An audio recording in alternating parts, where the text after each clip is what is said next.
I'm making a class.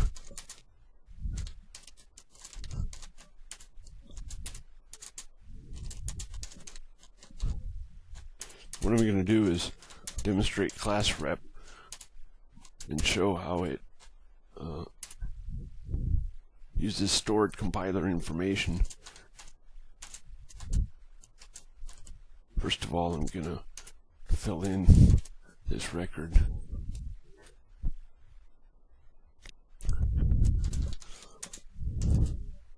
Oops.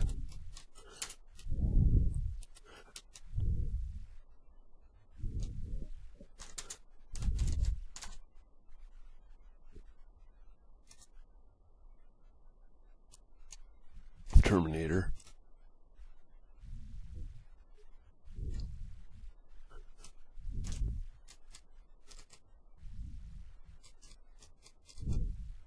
Okay, now class rep will get this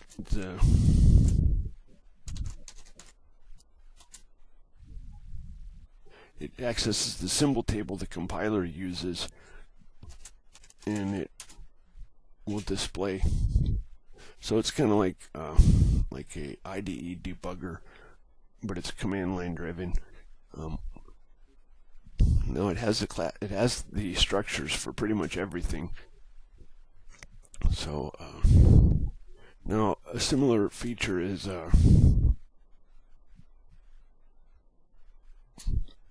there's a metadata, which when you traverse the structure, you can access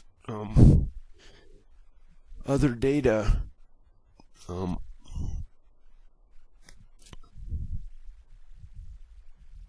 This is a class declaration, and you can put an arbitrary metadata with a value, and then you can access it when you traverse the structure that the compiler built. So in this case, maybe you want a standard way to print fields, the string, or maybe you want default values. Now I guess in C++ you can already handle that, but in this is not quite C++, but you can have default values or any kind of data. Up until the semicolon, it has name and then value pairs. Now one place it uses that is in forms. You can see here it if you do a form, then it can you can do the format string and tell the width and stuff.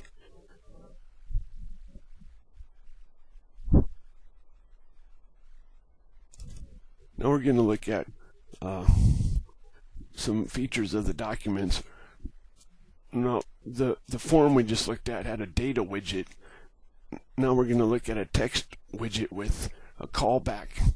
Now we saw earlier how the LTFD and some other widgets are dynamic. Now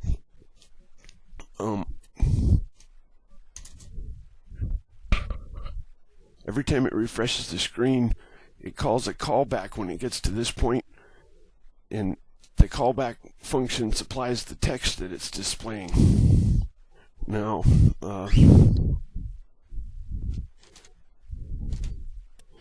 a similar thing is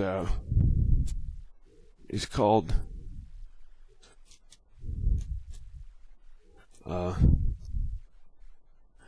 define string.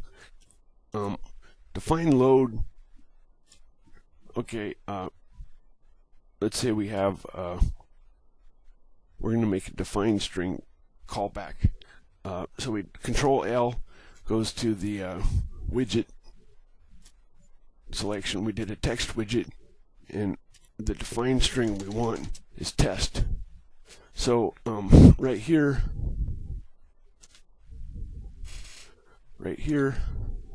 whoops, why is it doing that?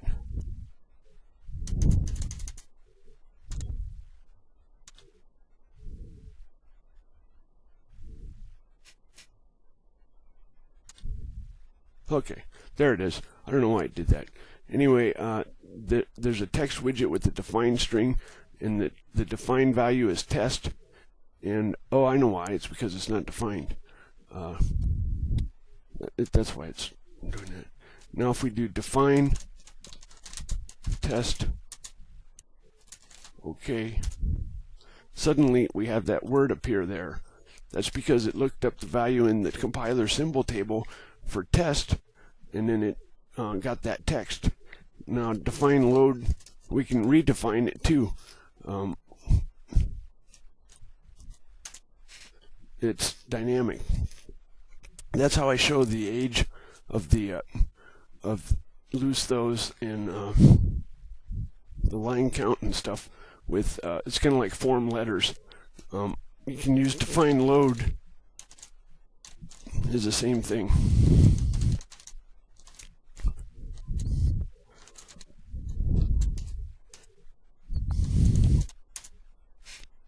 Okay, so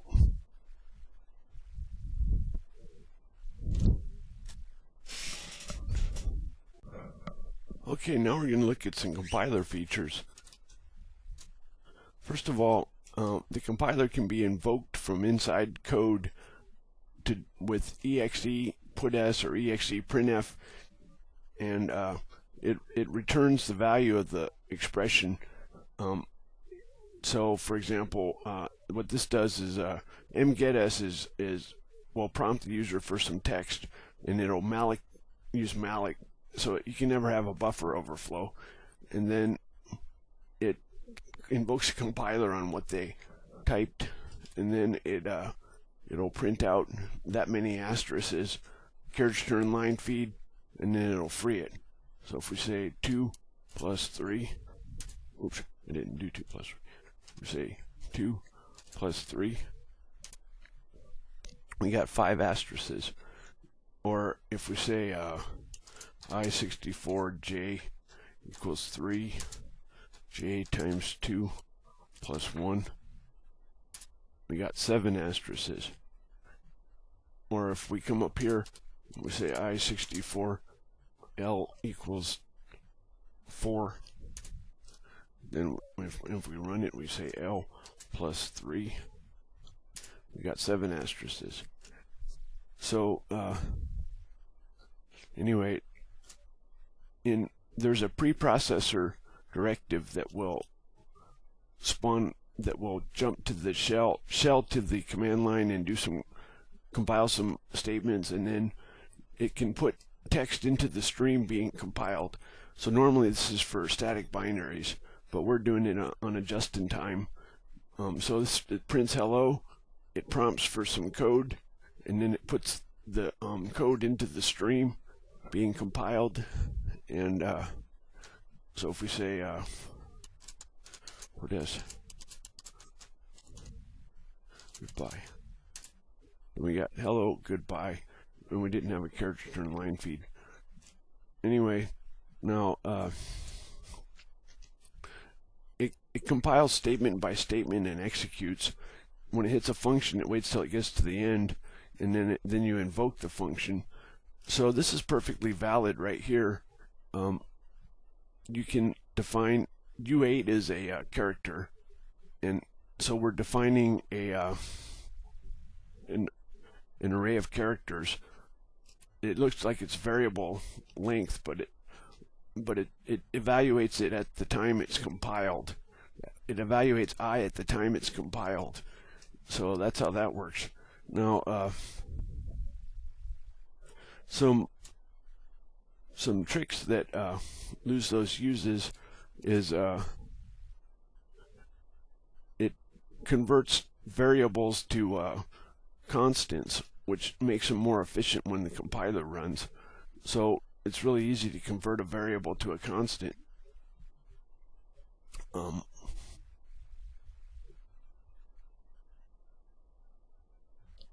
Now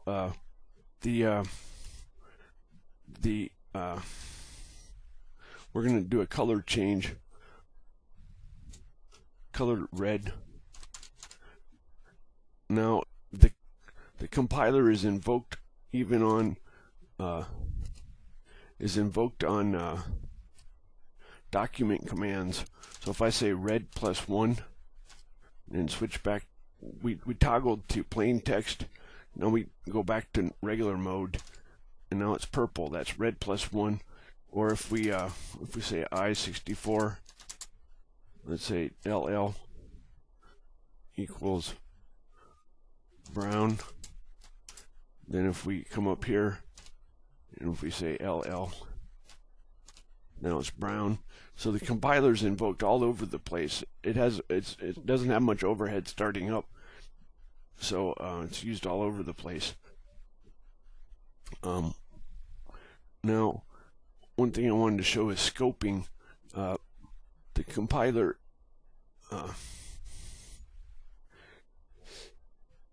this is the Adam task. He's the father of all tasks. You don't type on his window.